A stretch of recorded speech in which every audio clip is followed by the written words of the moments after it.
Nós recebemos hoje com muita alegria aqui nos estúdios da Capital FM a promotora do Núcleo de Violência Doméstica do Ministério Público, a doutora Lindinalva Rodrigues. E nós vamos falar sobre vários assuntos, mas vamos começar falando sobre o 16º Seminário de Alcoolismo, que acontece hoje no auditório da CDL em Cuiabá. Que horas é esse seminário? Vai começar às 8 horas da manhã.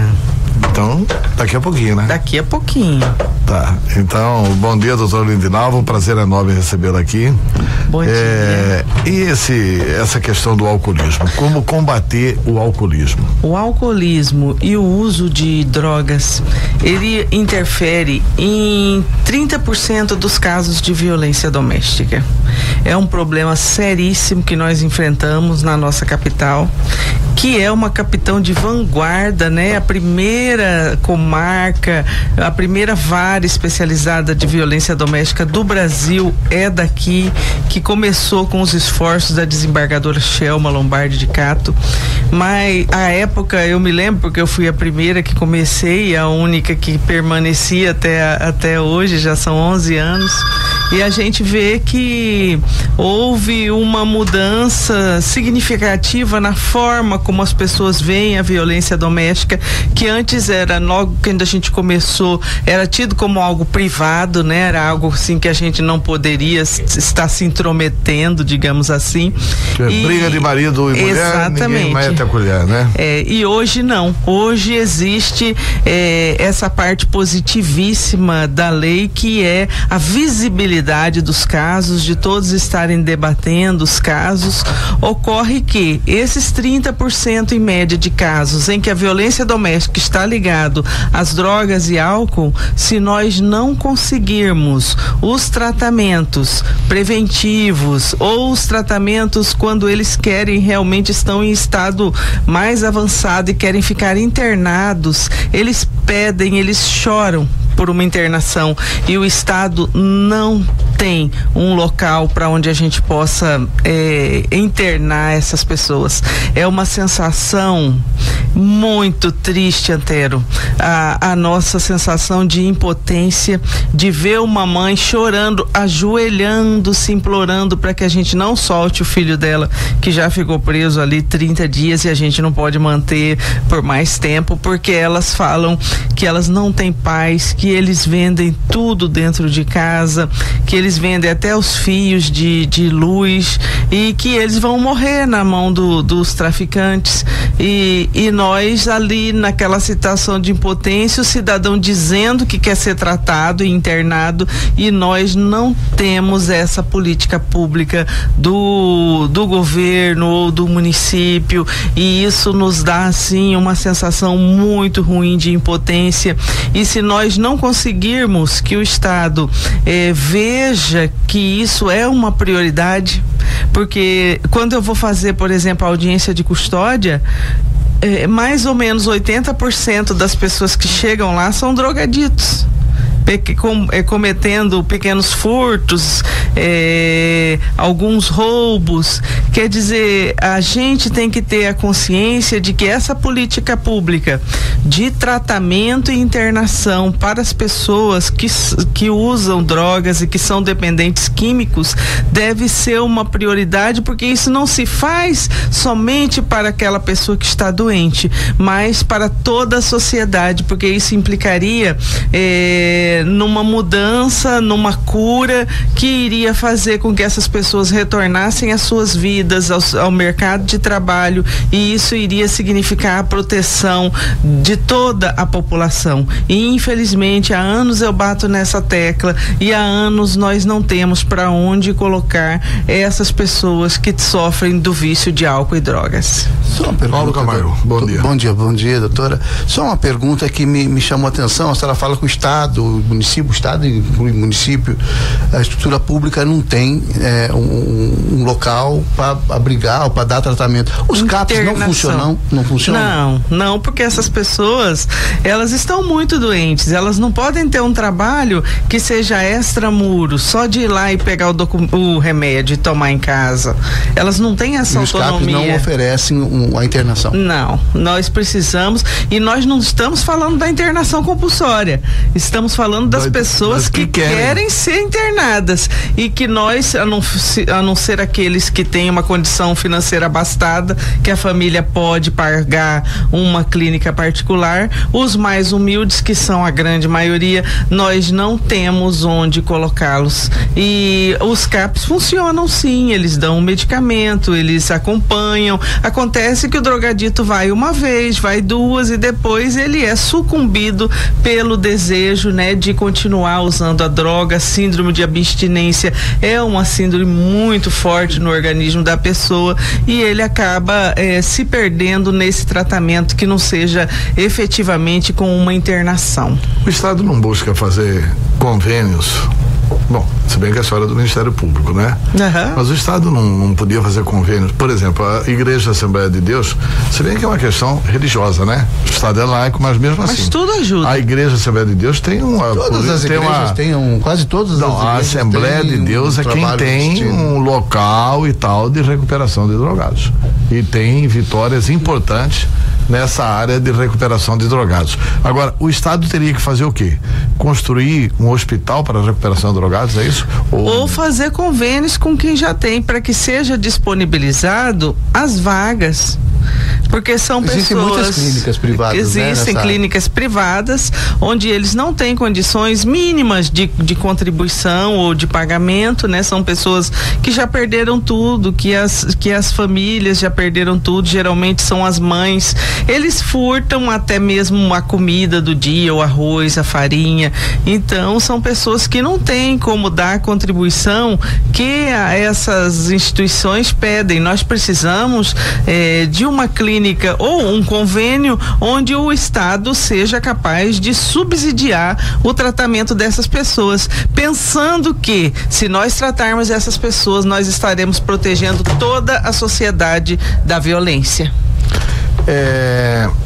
O seminário vai debater a questão do alcoolismo.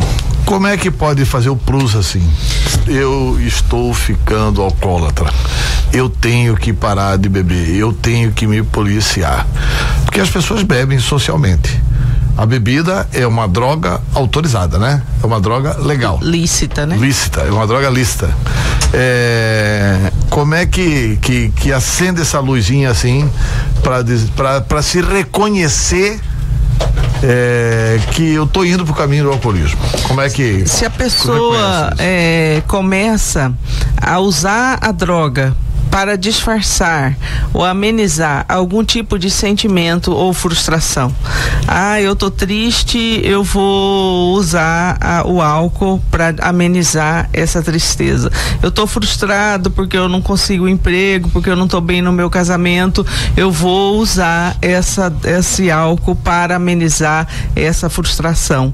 Aí se junta essa baixa tolerância à frustração do cidadão e todas as drogas lícitas que estão disponíveis em qualquer lugar. E aí nós temos aí essa questão dos alcoólicos, dos alcoólatras, que é uma droga, é uma dependência muito grave e que dificilmente, sem ajuda, eles vão conseguir se livrar desse vício. Instituições como a ajudam? Ajudam muito, são maravilhosas, é uma das instituições que mais auxiliam no tratamento desse tipo de dependência, mas exige, né, que a pessoa vá espontaneamente participar dessas sessões. Nós temos um problema muito sério em relação aos alcoólatras ou alcoólicos, porque nenhum deles se vê como alcoólatra ou alcoólico. Enquanto que os dependentes químicos, eles já chegaram num ponto que eles assumem que eles estão dependentes e que não tem para onde ir, que sem a ajuda estatal eles não conseguem se livrar do vício. Quanto aos alcoólatras, por ser uma droga lícita que está disponível em qualquer lugar, por haver uma glamorização no uso de álcool, né? Como tem jovens hoje que eles só se divertem se eles estiverem bêbados. A quantidade de uso de álcool tem sido cada vez maior, e principalmente pelas mulheres, que subiu muito o consumo. Então se liga o uso de álcool à própria diversão e à própria felicidade. né? Eu só me divirto se eu tiver, a festa só é boa se tiver bastante bebida, eu só vou ficar feliz se eu puder consumir muito álcool, e isso é uma questão que nós temos hoje, a vivência dos nossos jovens nesse sentido, e nós não vemos nenhuma campanha para tentar minimizar essas condições. E a partir do momento em que esses jovens, essas pessoas começarem a ter necessidade de beber todos os dias, nós vamos ter aí pessoas dependentes do álcool. Quais são as palestras que as pessoas vão assistir agora pela manhã lá no auditório da CDL sobre esse seminário do alcoolismo? Vai ser um seminário muito interessante que começa às 9h30, já com a palestra que eu mesma vou proferir sobre a violência e os crimes motivados pelo uso e abuso de álcool, e depois nós vamos ter uma palestra com a doutora Josirlete Criveto, que é a nossa delegada, coordenadora das delegacias das mulheres, e também com a nossa juíza Ana Cristina Silva Mendes, que é auxiliar da Corregedoria do Tribunal de Justiça hoje, mas que trabalhou vários anos com a violência doméstica lá junto conosco nas varas de combate à violência. Depois nós teremos o tema de álcool e suas consequências na saúde física, mental e social, que será concedido pelo psiquiatra Dr. Fernando Antônio dos Santos Silva e pela assistente social Laura Cristina Alencastro Moura, e também pela psicóloga que trabalha até em um dos projetos sociais do Ministério Público, Os Homens que Agradam Não Agridem, que é o nosso projeto preventivo de violência, e a doutora Cristina Guimarães, que também será uma das palestrantes. Então os temas são extremamente importantes. Teremos os grupos de familiares do Al-Anon e também dos grupos que trabalham nessa questão do AA em todo o Mato Grosso. Pois não, Mauro Camargo. Doutora Lidimar, eu queria lhe perguntar o seguinte: qual é o impacto do alcoolismo nas ocorrências ligadas à violência contra a mulher, a violência doméstica? Em torno de 30% dos crimes menos graves, tipo ameaça, lesão, perturbação da tranquilidade, que é uma contravenção penal, eles são ligados ao uso de álcool e droga. Homicídios. Feminicídios, eles são motivados 99,9% pelo sentimento de posse. Nacionais. Sem relação com álcool e com drogas. O homem, quando vê que ele está perdendo o controle da mulher, que ela não quer mais a relação abusiva, que ela realmente está ali escapando, digamos assim, ele, em muitos casos, ele a mata. E não raras vezes mata as pessoas que estiverem perto delas também, mãe, pai, filhos. Isso não é uma doença. Isso é um comportamento que vem do machismo exacerbado e da sensação do homem de que ele seja o dono daquela mulher, daquela fêmea, né? E como se ela lhe pertencesse, como se um objeto, uma coisa. Então, se ela lhe pertence, no momento em que ela não quer mais a relação afetiva, ele insiste na violência porque ele quer manter essa relação a qualquer custo. Doutora, deixa eu lhe fazer uma pergunta assim.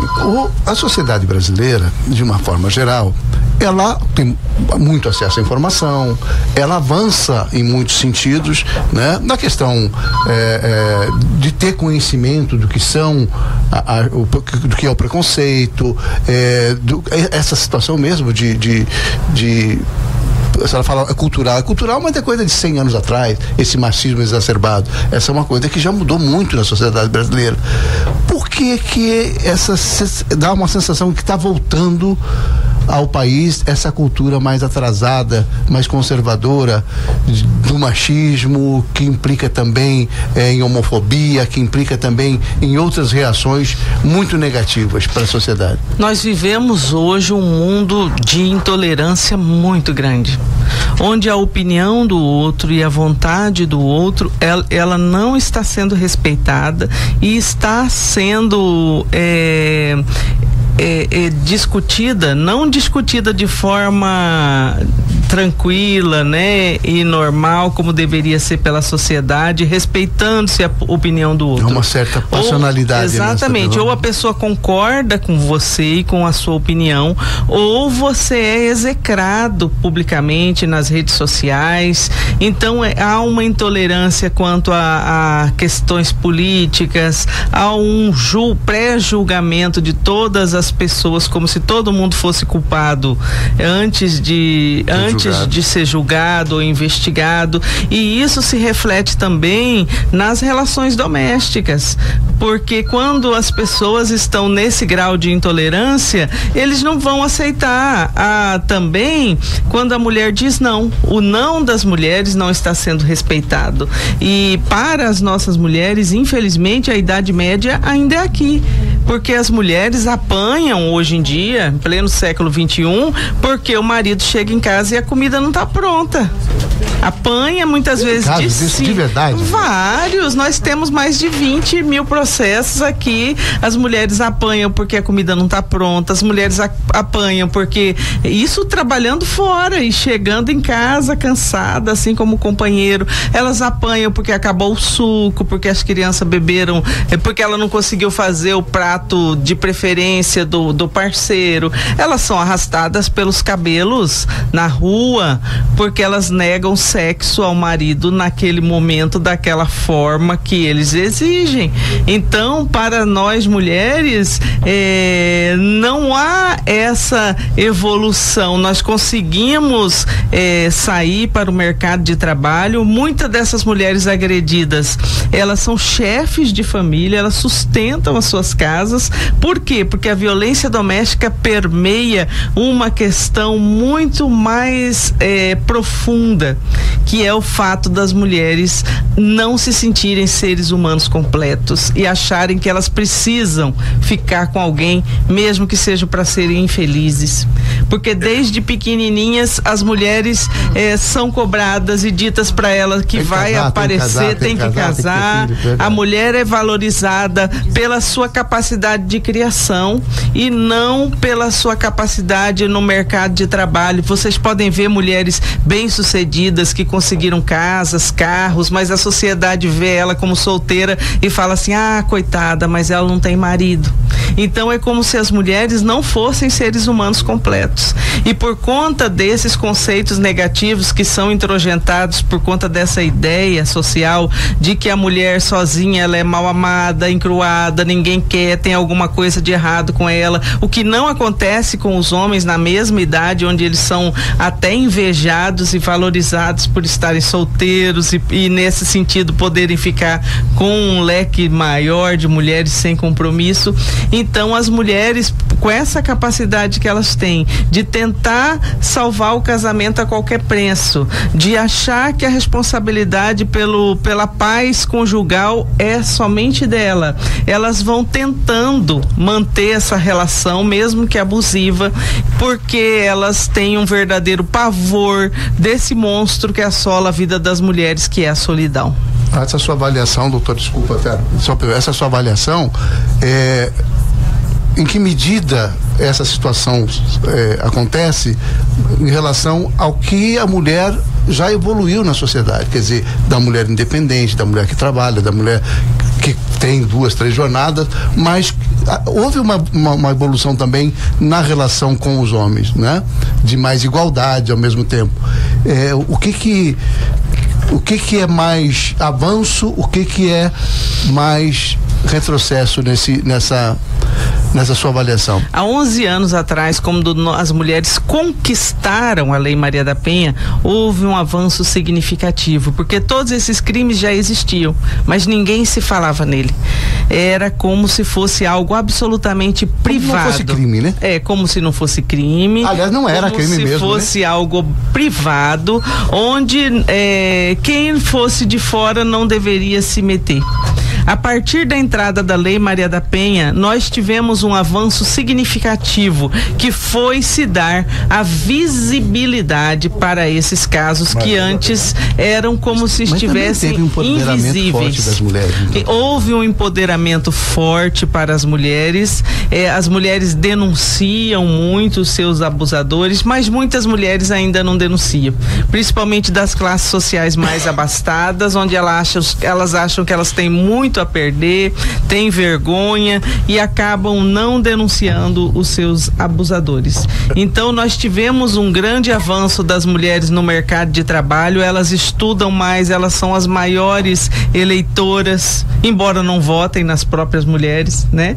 Então, mas nós não tivemos uma mudança na cultura do machismo, que ainda continua sendo muito exacerbado, que ainda continuam muitos homens se vendo como se fossem proprietários dessas mulheres. Ainda nós vemos campanhas de mulheres seminuas na televisão para vender carro. O que tem a ver o carro com a mulher de biquíni? Então tudo isso faz com que se perpetue a ideia da coisificação do ser humano, do sexo feminino, e nisso nós não avançamos, assim como não avançamos nessa ideia de que as mulheres são seres humanos completos e que é muito melhor para a mulher ficar sozinha do que mal acompanhada, porque elas nasceram para ser felizes e não necessariamente para ter um companheiro do lado. Doutora Lindinalva, duas questões. Primeiro, é um caso de muito tempo atrás, de 2016, mas é um caso que marcou Cuiabá, onde uma médica aqui foi agredida pelo senhor Marcos César Martins Campos. Na época ele tinha 34 anos, deve estar aí em 2016, 35 anos. Esse caso foi concluído? Tem alguma punição para esse cidadão? Esse cidadão que agrediu violentamente a médica e ganhou repercussão por quê? Porque agrediu alguém da classe média, né? Exatamente. Geralmente a pessoa da classe média alta, ela não dá a sua cara a tapa, né? Ela sofre, eu digo que ela sofre numa gaiola dourada, né? Muito pior do que as pessoas de classe menos abastada, porque elas acham que elas têm muito a perder, têm a vergonha, têm a interferência nas suas carreiras. E esse caso, eu me lembro, a médica Camila, ela sofreu muito com a agressão.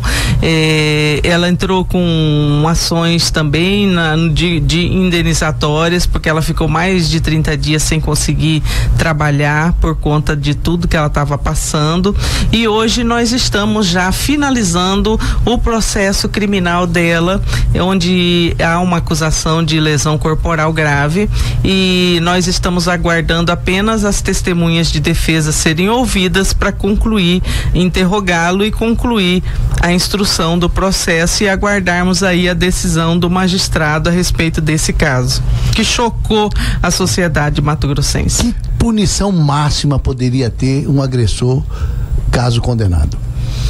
Olha, se trata de uma lesão corporal grave, né? Em tese, né? Nós não sabemos como que o juiz vai interpretar, como lesão ou como a Lei Maria da Penha. A pena em abstrato é 6 anos, né? No caso, porque houve aí ela teria perdido aí parte da sua capacidade auditiva e também uma lesão permanente.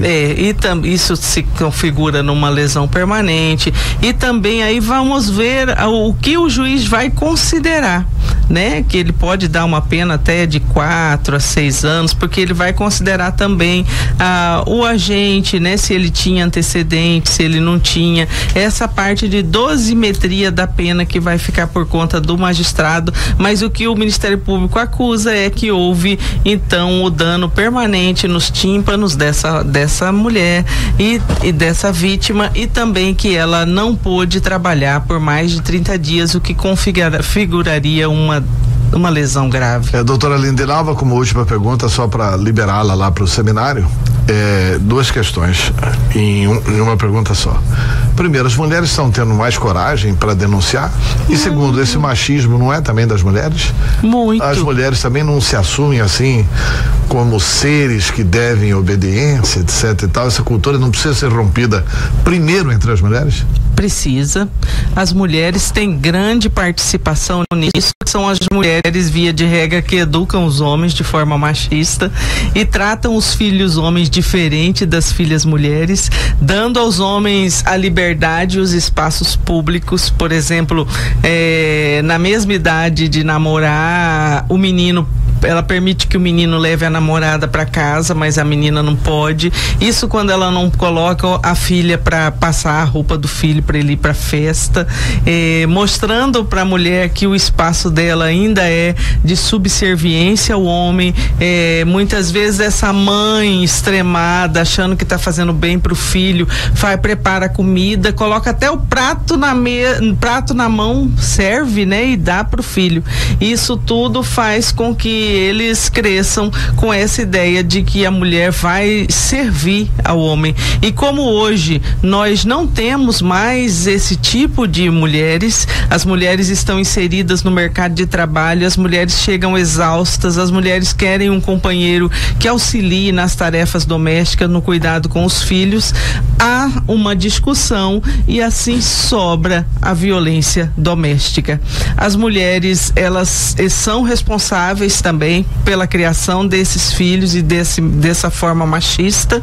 Isso é muito importante que se diga. Nós temos um projeto chamado Homens que Agradam Não Agridem, onde nós visamos, por parte do Ministério Público e com o apoio de alguns órgãos do governo e da Assembleia, do Tribunal de Contas, que nos apoiaram, mas nós é que fazemos esse projeto exatamente voltado para os homens, ensinando a eles a importância de se auxiliar nas tarefas domésticas, de não se dar uma educação machista para os filhos e filhas, porque nós temos mulheres mais machistas do que os homens.